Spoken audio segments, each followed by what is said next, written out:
What's an argument that you lost because the other person was too dumb to understand your logic?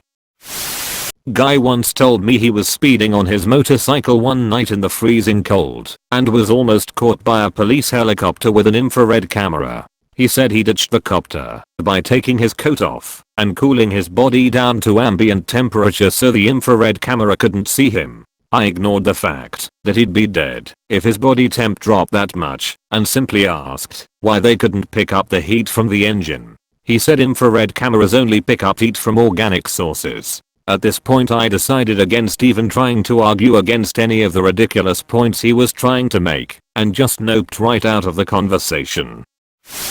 A guy I used to work with believed that germs were a myth. He thought bad air is what made you sick. We worked in a meat department. Luckily he would wash his hands and keep stuff clean, but his logic was dirty things make bad air. I tried so hard to convince him germs were real. To the point I would print off literature of various educational levels, from kindergarten to college level, and he believed it was all a hoax. It drove me up a wall. He also believed the moon landing was fake. We got in heated arguments over it, to the point my boss put a ban on discussing the moon at all.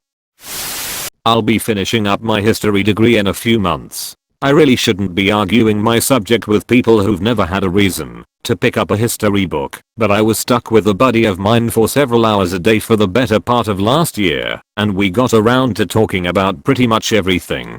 At one point, for one reason or another, we got to talking about the Comanche Indians. I mentioned a common misconception, and he countered with a stereotype that he learned in grade school. We went back and forth for a while, and I tried to reference books on the topic, but his response was always to restate the same stereotype and say I'm part Cherokee, so I know. Eventually, when he clearly had nothing left to say, he asked the most annoying question possible in that situation. Yeah, well, were you there? How do you even respond to that? I definitely wasn't there, but neither was anyone else alive today, and accepting that argument would pretty much void all study of history. I pretty much gave up. He's not a dumb guy, but history is clearly not his field, and there was no way anything was gonna come of the argument. It was the old idea that the Indians used every part of the buffalo. It's technically true, but people tend to take the wrong meaning from it. The Plains Indians lived in an area where there wasn't much around besides grass and buffaloes, so they learned how to make a lot of stuff out of grass and buffaloes. But especially as demand for buffalo leather went up in the east, the number they killed far outpaced what they actually used. When horses were introduced to the Great Plains, the Indians, specifically the Comanche, got really good at killing buffalo. After a successful hunt, they'd strip the leather to sell. Then it wasn't uncommon that they'd use every part of one buffalo and leave the rest to rot. Most Americans know that the military hunted the buffalo to near extinction to take away the Indians' livelihood, and while definitely happened, it was really the final blow to wild populations after years of overhunting by white settlers and Indians alike. The Indians' use of the buffalo is impressive as a feat of resourcefulness, of survival in a harsh environment, not of oneness with the land or anything like that. The latter idea just plays into the old noble savage stereotype that the Indians were a bunch of super spiritual, peace-loving nomads who ran through the woods painting with all the colors of the wind, rather than an actual human society that adapted to its surroundings like everyone else. Edit for clarification, of course. Some Indians were very spiritual, some were peace-loving, and some were nomadic, but it's unfair to paint them all with a broad brush, and by and large, the Disney version isn't accurate. I had something similar happen with my mom several times, the worst one being when I tried to explain to her how the Wi-Fi works. She insisted that it was slow because Vorkija, your computer is always on, and it sucks the data. To it didn't work on data, and she didn't believe me when I told her so. Vorkija, you're always playing games. I play single player games 99% of the time. I didn't know very well how it worked, and I actually don't remember shit at the moment, but back then I actually did some research on internet. Asked my boyfriend, who is a programmer, repairs computers, and is generally more comfortable than me with this kind of stuff, and could point me to places where I could find the informations I needed about it. Then I went back to her and explained how the Wi-Fi worked. After aggravating me by interrupting and telling me I was wrong while I was trying to explain, She, very infuriatingly so, told me, well, can't I have my opinion? I'm entitled to have opinions.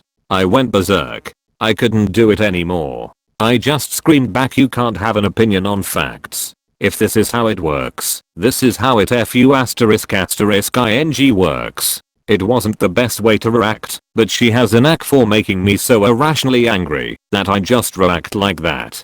Flat earth / Newtonian relativity. When I was still in school, I'd work with my girlfriend's dad on some weekends for some extra money, and I'd normally be the only college educated one in a field of grown blue collar men. When one of them learned that I was a physics major, he was very eager to prove that my entire education was wrong. He tried to argue that the earth doesn't rotate and therefore, still not sure how this even draws this conclusion, the earth is flat.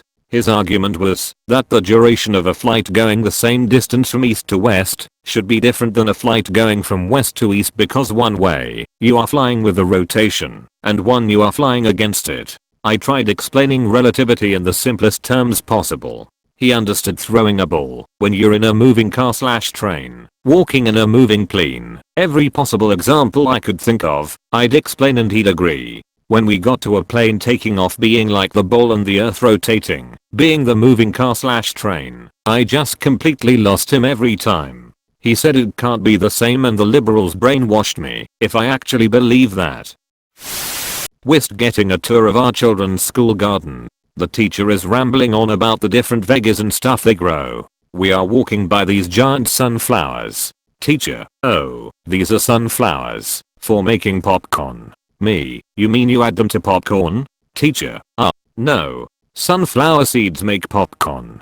Me, I'm 100% sure corn kernels are used for making popcorn, hence the name popcorn. She sighed and moved on, continuing to think I'm a hulking 6 feet 5 inch Neanderthal. Now we're at the herb section, and she points at the thyme and rosemary. Teacher, this is thyme and rosemary. We use these to make chocolate. Me, what? You add those to chocolate? That has to give it a funky taste. I'm surprised the kids like it. Teacher, no, we don't add it to chocolate.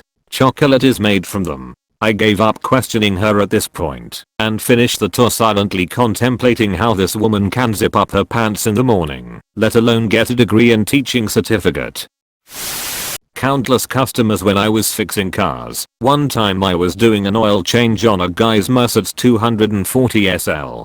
It was a Mercedes. Middle class car. Older guy, I'd say he was in his late 40s. He walked into the back of the shop where I'm filling oil, and he begins to yell at me saying that I've put too much in. I tried to tell him that this was a big engine and that 2 liters of oil isn't enough for any car, let alone the larger V-style engine. I just got the boss to deal with him. Then my favorite was a Caravan that got towed into the shop and it wouldn't start or anything.